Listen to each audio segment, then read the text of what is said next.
So my name is Laurent Pech. I'm a professor of European law at Middlesex University, London.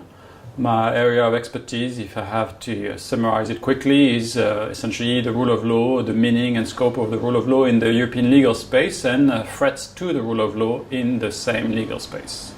I'm a proud member of the RECONNECT project. I'm personally in charge of a work package dedicated to the principles of the rule of law. So essentially, long story short, the EU legal system is supposed to be based on the rule of law, and to join the EU you also need to comply with the rule of law.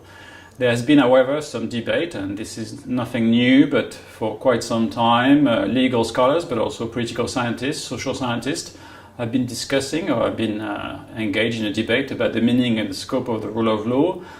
This debate is becoming more pressing because in a number of countries, a number of actors are essentially challenging, for instance, the EU's understanding of the rule of law. Part of our work is going to be to essentially look into national understandings, European understandings, dominant but also alternative understandings of the rule of law.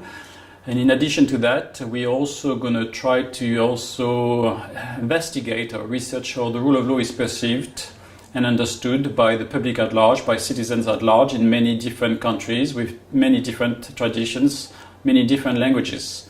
So I think the duration of the project, 4 years, is just perfect because there is a lot of work to be done.